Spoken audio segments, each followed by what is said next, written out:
1 avgustdan boshlab yangi tartiblar kuchga kirsa, eng katta muammo shuki, ko'p odamlar buni kech biladi. Keyin jarima keladi, to'lov oshadi, hujjat qaytadi. Ariza qabul qilinmaydi yoki oddiy xizmatdan foydalanish uchun yana qayta borishga to'g'ri keladi. Shuning uchun bugungi ma'lumot juda muhim.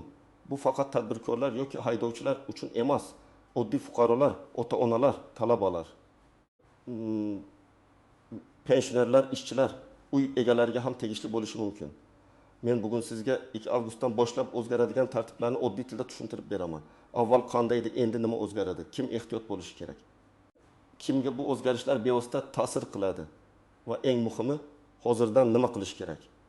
Videoni oxirigacha ko'ring, chunki ko'pchilik aynan mayda nuanslarda xato qiladi. Hozirning o'zida kanalga obuna bo'ling, videoga like bosing, chunki bunday ogohlantirishlar pulingizni, vaqtingizni va asabingizni tejaydi. Avval ko'p tartiblar qog'oz hujjat, qo'lda tekshiruv va joyiga borib ariza topshirish orqali yurardi.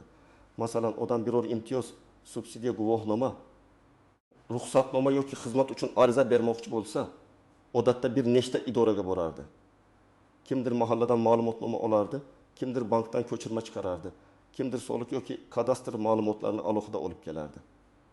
Natijada oddiy bir ish uchun 2-3 kun, ba'zida bir hafta vaqt ketardi. Endi asosiy yo'nalish shuki, ko'p jarayonlar elektron tizimga o'tkazilmoqda. Ya'ni ma'lumotlar idoralar o'rtasida avtomatik almashadi, arizalar onlayn qabul qilinadi. To'lovlar elektron tarzda nazorat qilinadi. Qarzdorlik, mulk, ish joyi, daromad, transport yoki yashash manzili haqidagi ma'lumotlar bazalar orqali tekshiriladi.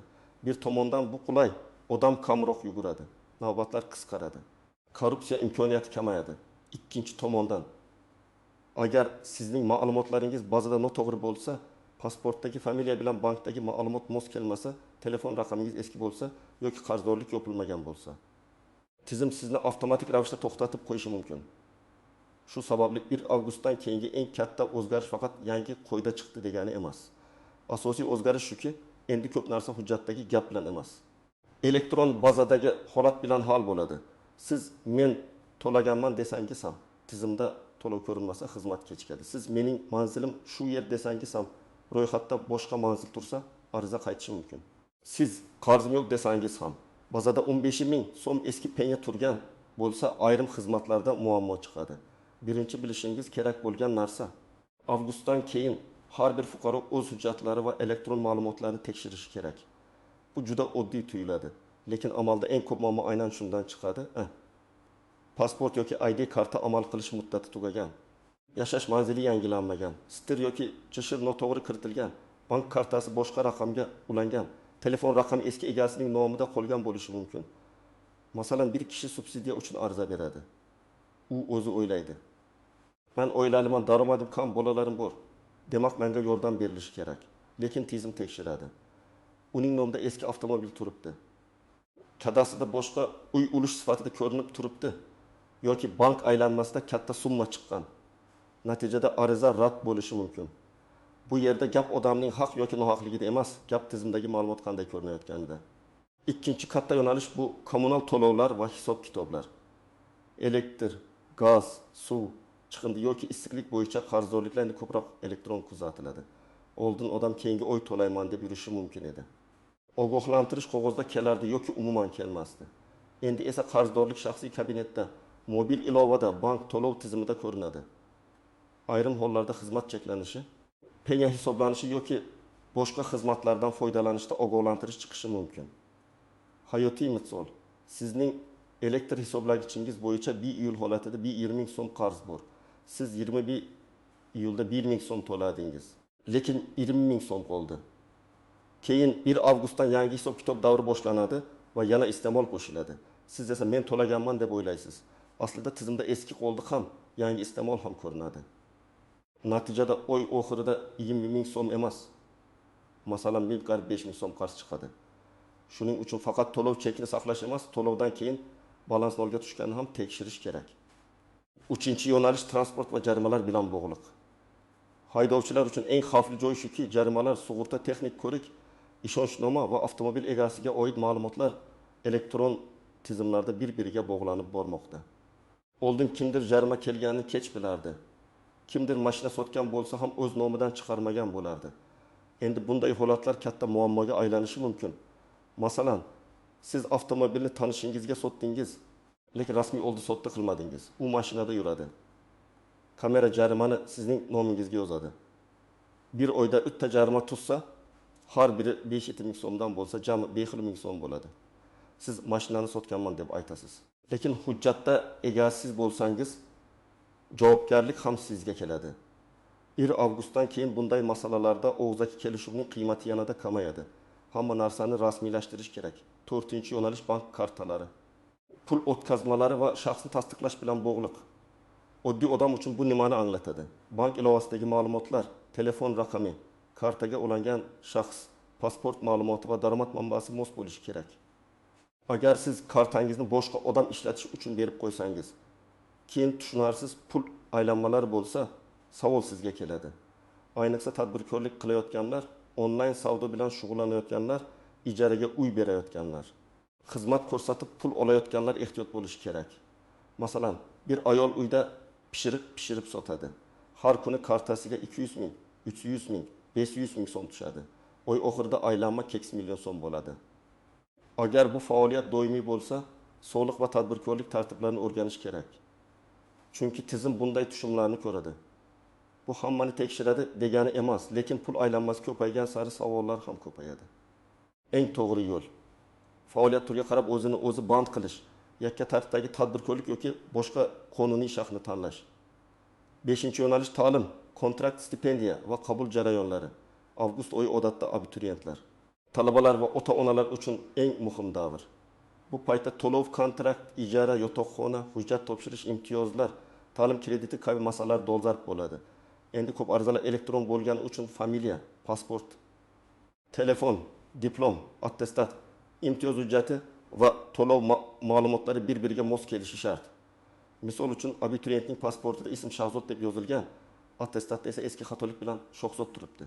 Bu kichik farqdek ko'rinadi, lekin elektron tizimda bu boshqa shaxsdek chiqishi mumkin.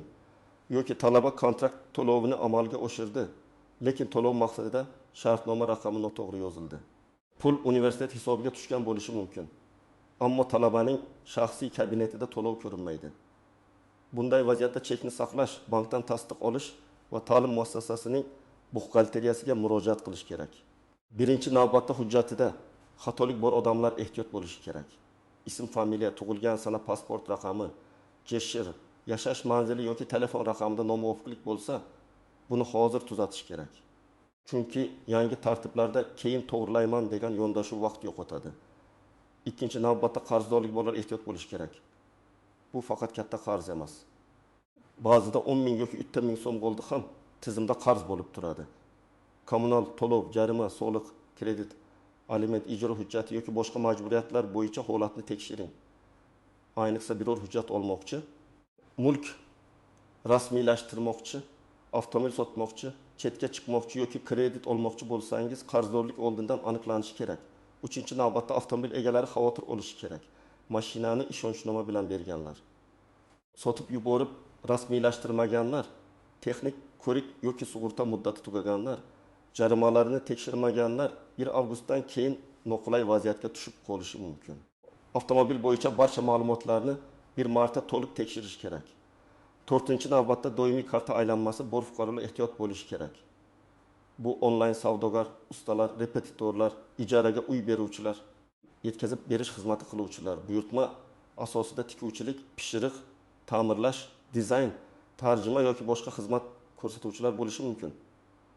Agar siz muntazam daromad olayotgan bo'lsangiz, qonuniy maqomingizni aniqlang. Bu sizni keyingi savollardan himoya qiladi.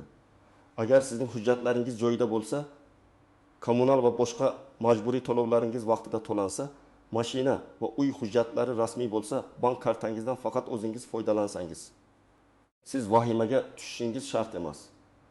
Yangi tartiblarning maqsadi odatda tartibni kuchaytirish, ma'lumotlarni aniqlashtirish va xizmatlarni tezlashtirish bo'ladi.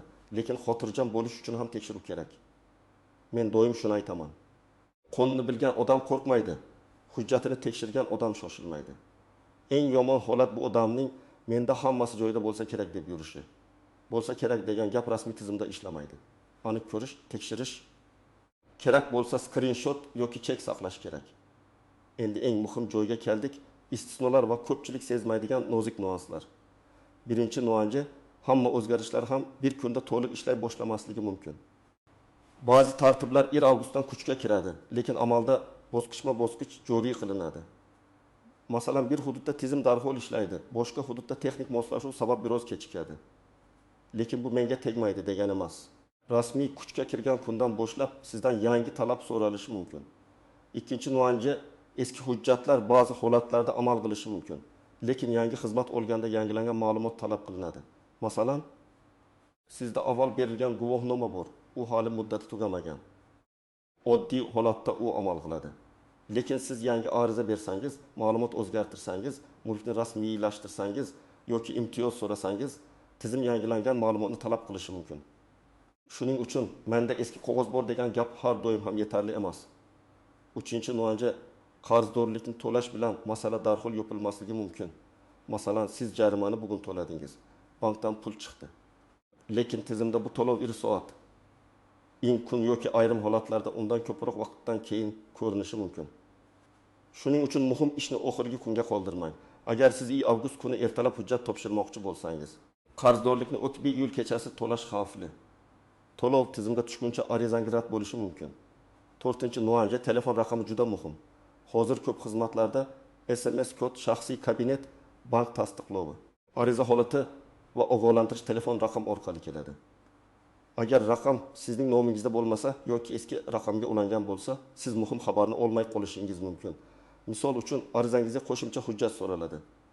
Siz esa SMS'ni ko'rmaysiz. Belgilangan muddat o'tib ketadi va ariza bekor bo'ladi. Keyin qayta topshirishga to'g'ri keladi. 5-nuanci, oilaviy holat va mulk ulushlari ko'p qarorlarga ta'sir qiladi. Imtiyoz, subsidiya, ijtimoiy yordam, ta'lim krediti yoki boshqa qo'llab-quvvatlash choralarida faqat sizning daromadingiz emas, ba'zan oilangizdagi boshqa shaxslarning daromadi, mulki, avtomobili, uy-joyi ham hisobga olinadi. Odamlar ko'pincha uy meniki emas, otamning nomida deydi. Lekin siz o'sha manzilda ro'yxatda tursangiz yoki ulushdor bo'lsangiz, tizim buni ko'rishi mumkin. Shuning uchun oilaviy ma'lumotlarni ham oldindan aniqlashtirish kerak. 6-nuanci, og'zaki kelishuvlar sizni himoya qilmaydi. Uy ijarasi, avtomobil savdosi, qarz berish, sheriklik, xizmat ko'rsatish, tovar yetkazish kabi masalalarda yozma yoki elektron iz bo'lishi kerak. Masalan, siz tanishingizga 5 million so'm qarz berdingiz, u har oy qaytaraman dedi. Pulni kartadan o'tkazdingiz, lekin izoh yozmadingiz. Keyin nizo chiqsa, bu pul qarzmi, sovg'ami, to'lovmi, oldindan kelishuvni isbotlash qiyin bo'ladi. Har bir muhim pul o'tkazmasida izoh yozing. Qarz, ijara to'lovi, xizmat haqi, mahsulot uchun to'lov kabi. Endi aniq nima qilish kerakligini aytaman. Birinchi qadam, shaxsiy hujjatlaringizni tekshiring. ID karta yoki pasport muddati, she'r, yashash manzili, telefon raqami, oilaviy holat, farzandlar haqidagi ma'lumotlar to'g'ri ekanini ko'ring. Agar xatolik bo'lsa, davlat xizmatlari markaziga yoki tegishli elektron portal orqali murojaat qiling. Hujjatdagi xatoni og'zaki tushuntirish bilan emas, rasmiy ariza bilan tuzatish kerak. Ikkinchi qadam, qarzdorliklarni tekshiring. Kommunal xizmatlar, jarimalar, soliq, kredit, aliment, ijro hujjatlari bo'yicha holatni ko'ring. Buni bank ilovalari, kommunal xizmat ilovalari, shaxsiy kabinetlar yoki davlat xizmatlari orqali tekshirishingiz mumkin. To'lov qilganingizdan keyin chekni saqlang. Lekin faqat chek bilan cheklanmay, balansda qarz yopilganini ham ko'ring. 3-qadam, avtomobilingiz bo'lsa, barcha ma'lumotlarni yangilang. Sug'urta muddati, texnik ko'rik, jarimalar, ishonchnoma, avtomobil kimning nomida ekani va haqiqiy foydalanuvchi kimligini aniqlang. Agar mashina sotilgan bo'lsa, rasmiy oldi-sotdi qiling. Agar kimdir sizning mashinangizni doimiy haydayotgan bo'lsa, javobgarlik masalasini hujjat bilan tartibga soling. 4-qadam, bank kartalaringizni tartibga keltiring. Kartangizni boshqa odamga berib qo'ymang. Notanish odamlardan pul qabul qilmang. Doimiy savdo yoki xizmatdan daromad olayotgan bo'lsangiz, faoliyatingizni qonuniylashtirish yo'lini tanlang. O'zini o'zi band qilish kerakmi? Yat ochish kerakmi? Yoki boshqa shakl mos keladimi? Buni soliq organi yoki mutaxassis bilan aniqlang. Keyin tushumlar bo'yicha savol tug'ilsa, sizda aniq javob bo'ladi. 5-qadam, muhim arizalarni oxirgi kunga qoldirmang. Subsidiya, imtiyoz, o'qishga qabul, kontrakt, kredit, ruxsatnoma, mulk rasmiylashtirish kabi ishlarda kamida bir necha kun oldin harakat qiling. Chunki bitta xatolik chiqsa, uni tuzatishga vaqt kerak bo'ladi. Masalan, sizga faqat bitta ma'lumotnoma yetishmasa ham tizim arizani qabul qilmasligi mumkin. 6-qadam hujjatlarni oldindan tayyorlang. Odatda sizga ID karta yoki pasport, JSHIR, telefon raqami, bank rekvizitlari, yashash manzili, mulk hujjatlari, daromad haqida ma'lumot, nikoh yoki tug'ilganlik guvohnomalari, to'lov cheklari, shartnoma raqami, ariza matni kerak bo'lishi mumkin. Har bir soha bo'yicha ro'yxat farq qiladi, lekin asosiy hujjatlar tartibli bo'lsa, ish ancha yengillashadi. 7-qadam. Ariza yozganda aniq yozing. Iltimos, yordam bering deb umumiy yozmang. Masalan, men falon xizmat bo'yicha ariza topshirmoqchiman. Tizimda falon xatolik chiqmoqda. Pasport ma'lumotim va telefon raqamimni yangilashni so'rayman deb yozing. Agar to'lov ko'rinmayotgan bo'lsa, falon sanada, falon summa, falon bank orqali to'lov amalga oshirilgan, chek ilova qilinadi. To'lovni shaxsiy hisobimga biriktirishni so'rayman deb yozish kerak. Aniq ariza tezroq ko'rib chiqiladi. 8-qadam. Har bir murojaat bo'yicha tasdiq oling. Davlat xizmatlari markaziga borsangiz, ariza raqamini oling. Onlayn topshirsangiz, ariza statusini saqlang. Bankka murojaat qilsangiz, murojaat raqamini so'rang. Telefon orqali gaplashib qo'yish yetarli emas. Keyin men aytgandim degan gapni isbotlash qiyin. Rasmiy raqam, chek, skrinshot yoki javob xati bo'lishi kerak. 9-qadam. Ota-onalar va yosh katta qarindoshlaringizga yordam bering.